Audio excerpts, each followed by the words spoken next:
bienvenue dans l'émission Paroles de femmes. Nous parlons de l'importance de nos paroles depuis le début de la semaine. Avec vous, vous allez bien? Avec vous, ça va? Vous, ça semble un peu agressif. Ok, ça va Aurélie? Ça va bien. Ça va bien. Et vous, Annabelle? Et vous Et vous, Annabelle? Très bien, merci. Bonjour, Madame On soigne nos paroles. Hein? Oui, je vois ça. Oui. Mais aujourd'hui, on va être plus violente. On va être un peu plus violente parce que bien souvent, nous sommes limités. Nous limitons nos paroles de foi à ce que nous voyons. Si on parle de guérison, je vais mieux. Il y a eu une petite amélioration. Mais quelquefois, on n'ose pas déclarer pleinement notre foi et dire « Je suis pleinement guérie, entièrement guérie à cause des meurtrissures de Jésus-Christ ». On se dit « Ouais, ça peut-être c'est peut-être un petit peu extrême ». Mais on va voir que c'est bon quelquefois d'être extrême dans notre foi et que notre déclaration doit suivre notre foi et que c'est comme ça qu'on va saisir nos percées, qu'on va saisir nos victoires et qu'on ne doit pas se limiter à cause de ce qu'on voit autour de nous. Et c'est vrai que quelquefois, quand on a certaines émotions, certains ressentis, eh bien, la première chose qui a tendance à fléchir, c'est un petit peu notre langue. On a envie de dire tout ce qu'on ressent. Ça vous est jamais arrivé, j'imagine? Oui, bien sûr, mais moi, j'aime beaucoup le passage de la femme dont le fils est mort et qu'elle laisse son enfant, elle sait que son enfant est mort, il est mort, elle le sait, mais elle dit « tout va bien ». Et cette petite phrase-là, ça décrit vraiment ce dont on parle aujourd'hui, de laisser notre bouche exprimer notre foi. Bien que la situation était vraiment finale, elle savait dire que tout va bien. Et je crois que vraiment, moi, je l'applique dans ma vie personnelle. Et alors qu'on parle d'exprimer sa foi, c'est vraiment quelque chose qu'on doit faire, de chercher dans la parole des choses et de parler non pas avec ce que nos yeux physiques voient, mais vraiment avec ce que les yeux de l'esprit voient et ce que c'est la parole de Dieu, en fait, ce que la parole de Dieu est capable de faire. Et avant le début de l'émission, on partageait ce verset de Proverbe. Je l'ai ici, Proverbe 30, verset 5, qui dit « Chaque parole de Dieu est entièrement vraie. Il défend comme un bouclier ceux qui se confient en lui. » Et je disais « Ah, mais c'est beau cette parole. C'est tellement beau. Non seulement que la parole de Dieu est vraie, mais qui défend ceux qui se confient en lui. » Alors que nous, qui nous confions en Dieu, Dieu ne va pas nous laisser sur le bord de la route. Il ne va pas nous laisser avoir honte devant nos ennemis, devant l'ennemi qui veut notre mal. Il va honorer notre foi, il va répondre parce que c'est un Dieu vivant, c'est un Dieu qui se lève dans les situations. Et nous, tout ce que nous avons à faire, c'est de déclarer justement les vérités que la parole de Dieu nous donne, de déclarer, comme tu parles par rapport à la maladie, la guérison que Dieu nous donne, que Jésus nous donne par ses meurtrissures, que ce soit par rapport à nos finances, par rapport à des situations que l'on voit, de déclarer vraiment, d'utiliser la bouche que Dieu nous a donnée, non pour constater ce que nous vivons, mais pour déclarer ce que Dieu a déjà fait. Dieu nous appelle à être des femmes de foi, des femmes de la parole. Et la manière qu'on fait ça, c'est pour confesser. La parole de Dieu dans Romains 4 dit « J'appelle à l'existence ce qui n'existe pas ». Donc, on va prendre une promesse de la parole, tout dépendant de notre besoin. Ça peut être une promesse de provision, ça peut être une promesse de guérison, une promesse de paix ou de protection, de restauration, de salut. Et je prends cette promesse et ce que je fais, c'est que je parle cette promesse sur ma circonstance. Et souvent, on va s'empêcher de parler, on va s'empêcher de confesser parce qu'on va dire ben là, je le sens pas. Je sens pas que je suis guérie, donc je peux pas dire par les meurtrissures de Jésus, je suis guérie. Et en fait, c'est ça, c'est que quand on appelle à l'existence ce qui n'existe pas, c'est qu'on met la parole de Dieu au-dessus de notre réalité. Donc, la confession appelle à l'existence ce qui est dans le monde invisible. Et ma bouche va chercher avec foi dans le monde de l'invisible. Et je vais chercher comme avec la main de ma langue, je vais chercher et je l'amène dans la réalité, je l'amène à l'existence. Et de la manière que je peux faire ça, c'est que la parole de Dieu, on a parlé cette semaine, que la parole de Dieu était créatrice. Elle crée soit la vie ou la mort. Mais quand je confesse la parole, quand je dis « par les meurtrissures de Jésus, je suis guérie », mais que dans mon corps, je ne le sens pas, dans mon corps, je suis malade, si je le dis, à force de le dire, il va y avoir la foi qui va se développer parce que la foi vient de ce qu'on entend, et ce qu'on entend vient de la parole de Christ. Et la parole déclarée va amener à la réalité à se conformer vraiment à la parole de Dieu. je peux donner un exemple, peut-être, Annabelle. C'est ça, moi, dans ma vie, j'ai combattu, surtout, j'ai beaucoup combattu la maladie. J'en parle souvent, je veux pas sonner comme un disque redondant, mais en fait, c'est probablement, c'est la confession que j'ai le plus développée dans ma vie. Ceci dit, je l'ai développée pour d'autres choses, mais ma foi a été exercée à force de dire des paroles, des paroles qui venaient de la parole de Dieu et j'ai amené à l'existence. Et aujourd'hui, je sais que je suis en santé parce que c'est la grâce de Dieu, parce que c'est la parole de Dieu qui s'est manifestée dans mon corps. Je l'ai amené à l'existence et c'est quelque chose. Il faut pas. Je me suis pas fiée à mes sentiments, je me suis pas fiée à mon corps. C'est d'amener les faits à se plier, à s'aligner avec la réalité. Donc, j'ai le choix de parler les faits ou j'ai le choix de parler la vérité. Et ben, c'est sûr parce qu'en plus, même, non, tu n'as pas l'air d'un disque rayé. Non, OK. Non, parce qu'il y a des gens qui connaissent même pas ton histoire. Vrai. Mais c'était une maladie qui amenait beaucoup de douleur. Et en fait, naturellement, si tu t'étais écoutée, tu aurais juste pu parler la douleur, dire j'ai mal, je me sens faible, tu sais, j'arriverai pas à me lever, j'arriverai pas à faire ça. Mais tu t'es vraiment... T'as mis un frein à ta bouche, t'as décidé de ne pas parler ces choses-là. Ça veut pas dire que tu ressentais rien, en fait. En fait, c'est ça, c'est que souvent, les gens pouvaient me dire, ben, t'es dans le déni. Regarde, on voit bien, t'es dans la douleur. J'avais un diagnostic d'une maladie incurable, une maladie d'intestin incurable. Et ça m'a amené beaucoup de souffrance. Donc, pour moi, en plus, j'ai appris à confesser la parole, à développer ma foi pendant la maladie. Donc, c'était extrêmement difficile. Je suis même allée à contre-courant. Mon bateau n'était pas construit quand j'ai eu l'épreuve.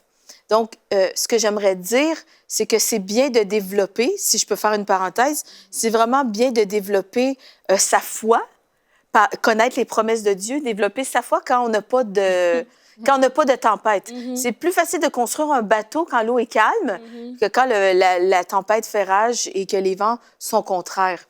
Ça fait que, en fait, c'est ça, tout ça pour dire que tu parlais pas de tes symptômes, je parlais pas, tout ça. oui, et c'était pas du déni. En fait, les gens vont dire, oui, mais tu es dans le déni parce que c'est ça ta réalité. En fait, je veux vraiment insister, il faut comprendre que quand on parle de confession et de foi qui vont ensemble, c'est que il y a la réalité, ce que je vis et ce que je sens. Et il y a la vérité de la parole de Dieu. Et c'est que je place, quand je confesse dans la foi, c'est que je choisis moi-même de placer la vérité de la parole de Dieu au-dessus de ce que je ressens. Je peux me lever le matin et sentir que mon âme est en dépression. Mon âme sent le désespoir, je me sens troublée.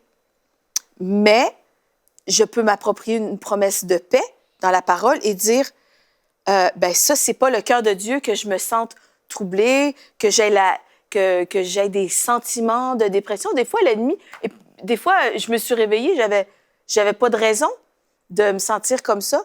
Et puis là, je prends la parole de Dieu, je dis, mon âme bénit l'Éternel, que tout ce qui est en moi bénisse son Saint-Nom. Mon âme bénit l'Éternel et n'oublie aucun de ses bienfaits.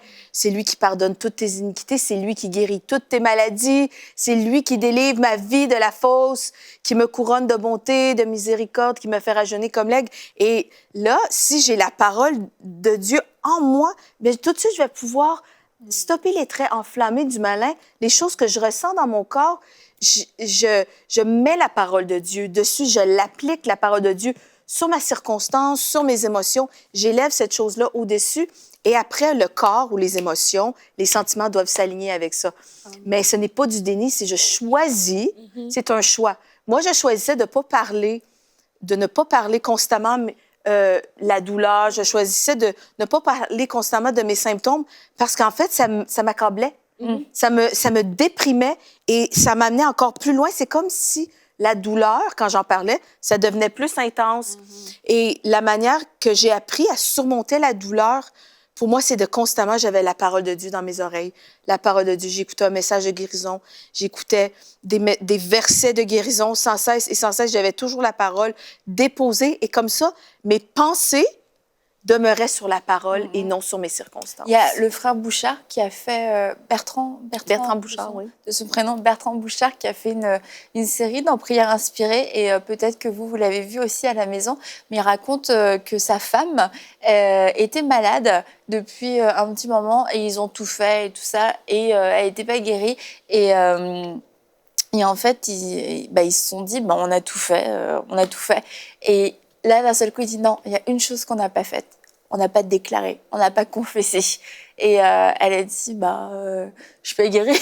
Je suis pas guérie, je vais pas confesser, je suis guérie, je suis pas guérie. Il dit, si, parce que c'est ce que dit la parole. Enfin bon, bref, il l'a dit d'une autre façon. Et il est parti, et elle était chez elle. Elle a confessé, elle a déclaré la guérison, il est rentré, elle a été guérie. Parce que la puissance de la déclaration, ils avaient tout fait, mais elle avait besoin, pour X raisons, mais elle avait besoin de déclarer sa guérison. Et le moment où elle l'a déclaré, sa guérison est arrivée. Et donc, on peut vraiment pas minimiser on peut pas minimiser ce qu'on a dans notre bouche, absolument extraordinaire. Et c'est pour ça que Dieu nous a donné cette autorité à travers la parole. Et peut-être, je sais plus si on l'a dit en début de semaine, mais les animaux n'ont pas ce privilège ni cette responsabilité que de parler. Ils ne peuvent pas, appeler le nom de Jésus, ils peuvent pas utiliser le nom de Jésus, c'est pas possible. Oui, une fois, il y a l'âne qui a parlé, oui. Mais bon, c'était vraiment in extremis, tu vois. Mais nous, on a cette possibilité de parler, et il faut qu'on utilise vraiment cette parole avec efficacité, et qu'on soit offensif aussi. Parce qu'on a parlé de toutes ces paroles de malédiction qu'on pouvait recevoir. Attention, tu vas avoir le cancer si tu fais ça. Si tu vas là-bas, tu vas être malade. Si tu fais ci, tu fais ça. Et puis, on peut se défendre dans le sens... non, ça ne m'arrivera pas. Ces choses ne m'arriveront pas. Mais je crois que si nous sommes appelés à vraiment être offensifs, parce que si on est tout le temps en train de se défendre, on ne construit rien du tout. Et tu vois, le bateau dont tu parlais, ce bateau de la foi, cette arche de la foi, il faut qu'elle se construise, faut qu'elle prenne de la grandeur, et qu'elle soit tellement construite que lorsqu'on entend ce genre de choses, que même on ne soit même pas atteint avec ces choses-là, ça coule, mais vraiment être offensif dans notre foi. J'ai envie de dire de ne pas rester dans l'apitoiement. Parce que des fois, quand on reçoit une nouvelle, on peut rester dans cet apitoiement. Et on est humain. Donc, si tu entends une mauvaise nouvelle, oui, les larmes vont couler. Oui, tu vas être comme, tu vas être pris de court, mais ne reste pas là.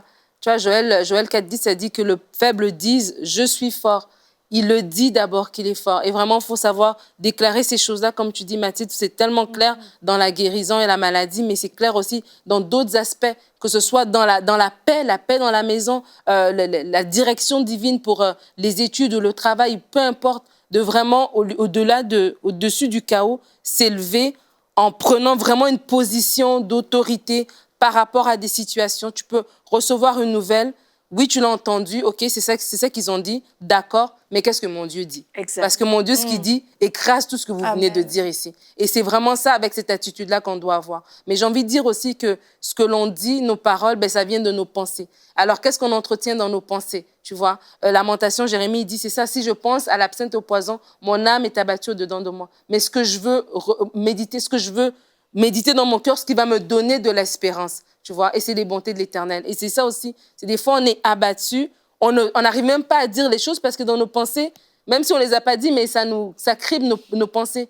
Mais si, dans mes pensées, je viens directement changer mon focus et penser à ce que Dieu va faire, ce que Dieu va dire, je vais le déclarer, Seigneur, je sais que tu vas me faire sortir de cette situation. Je sais que ta parole dit ceci, je sais que tu vas ouvrir un chemin, je sais que tu vas apporter une paix, je sais que tu vas apporter une bonne nouvelle, je sais que dans ces dossiers ici, toi, tu es la Cour suprême qui est au-delà de ce que la Cour des hommes peut dire. Et ça, c'est vraiment un langage qu'on doit développer, parce que quand nos émotions sont attaquées, quand on est triste, quand on est déprimé, quand on est découragé, on n'a pas envie de parler. Mais vraiment, faut faire l'effort, mesdames, c'est pas évident. C'est vrai. Il faut passer par-dessus soi-même pour ouvrir la bouche et dire « tout va bien, mon Dieu est avec moi, tout va bien ».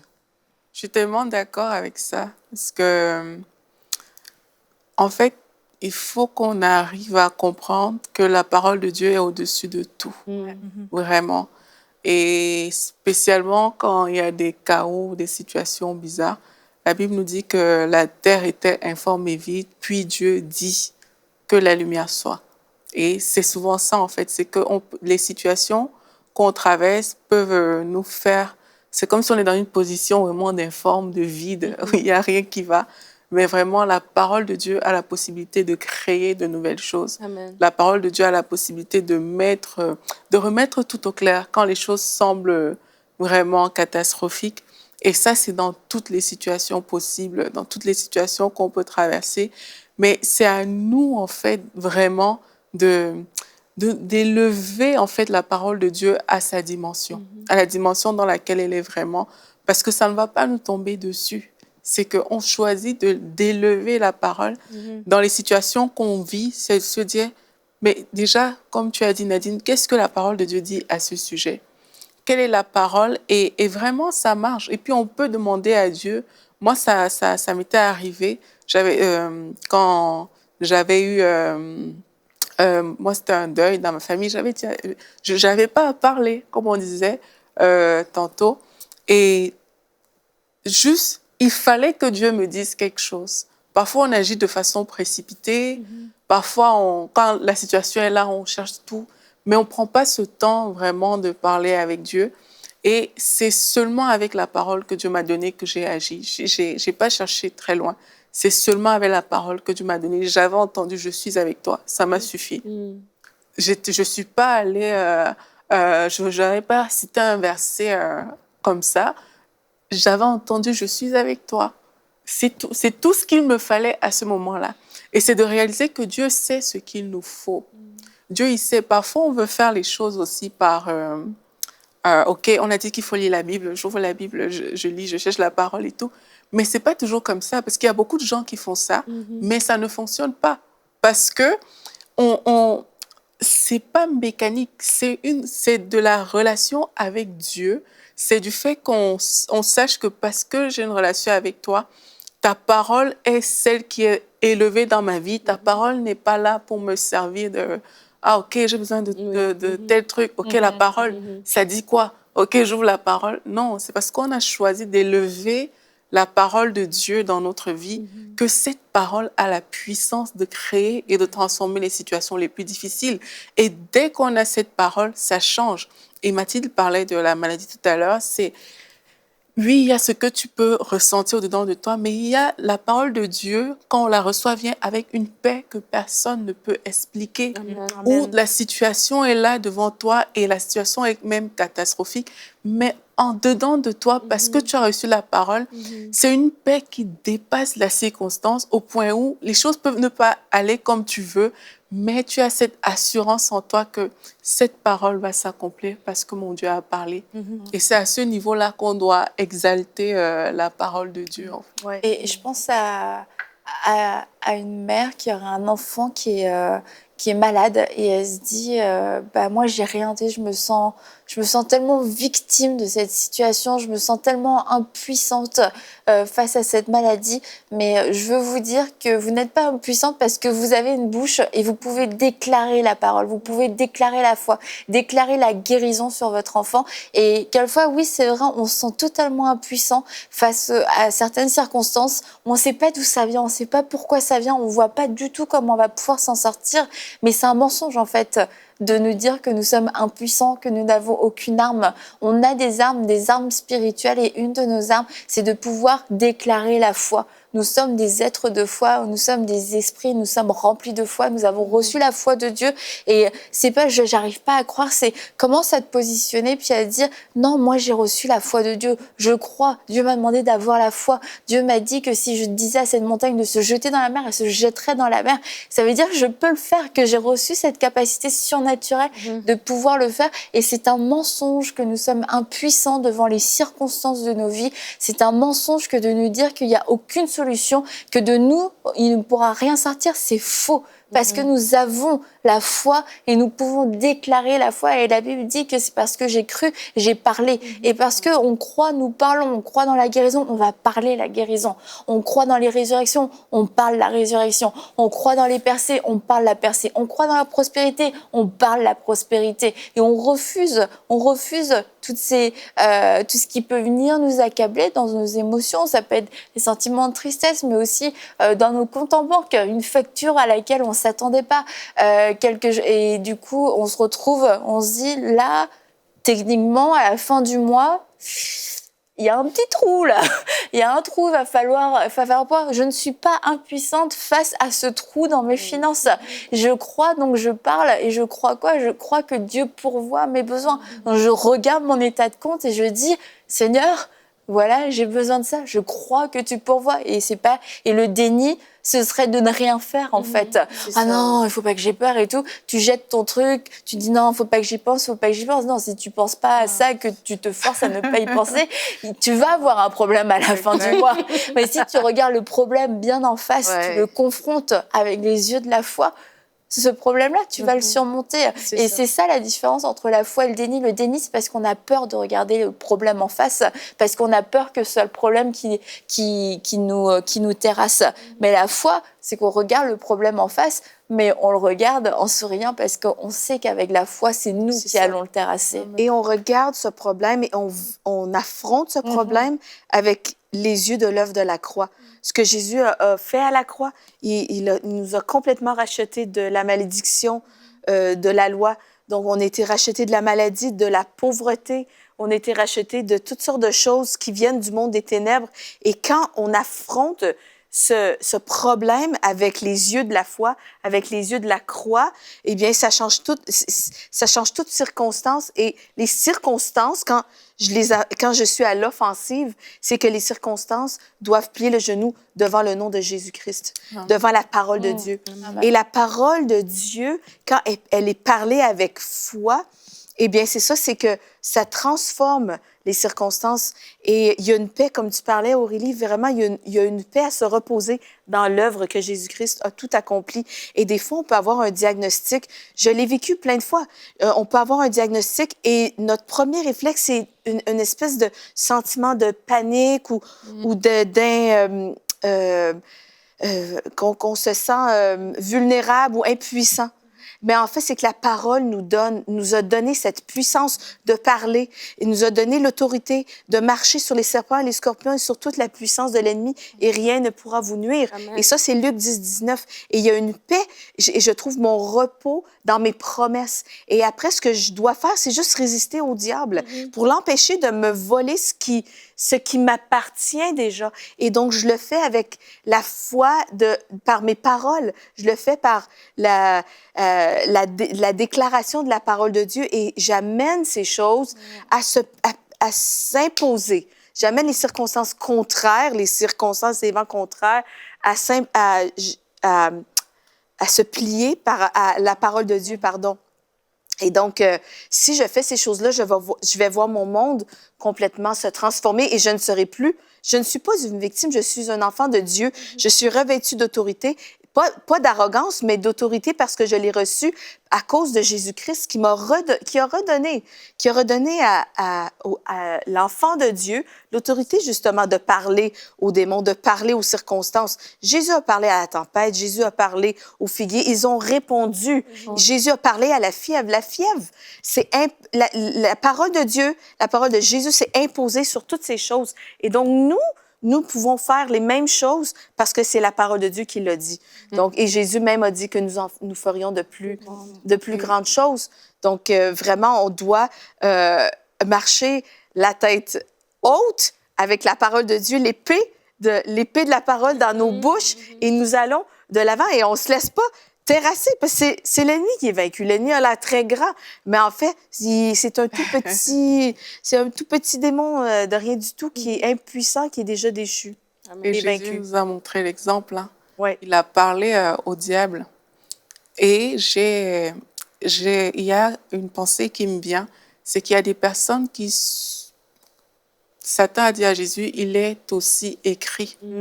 Donc, il y a des personnes qui ont pris la parole de Dieu, l'ont falsifiée comme pour pouvoir venir dire aux gens, mais oui, il est aussi écrit telle chose dans la parole. Et ça a entraîné dans la vie de beaucoup de personnes des fausses façons de réfléchir. Et ces personnes pensent qu'elles sont appuyées sur la parole de Dieu par rapport à leur façon de penser actuelle, en fait. Elles pensent que c'est biblique, elles pensent que c'est la volonté de Dieu de permettre certaines choses, d'accepter certaines choses dans leur vie parce qu'on leur a fait croire que c'est ce qui est écrit dans la parole de Dieu. Mais ce n'était pas vrai.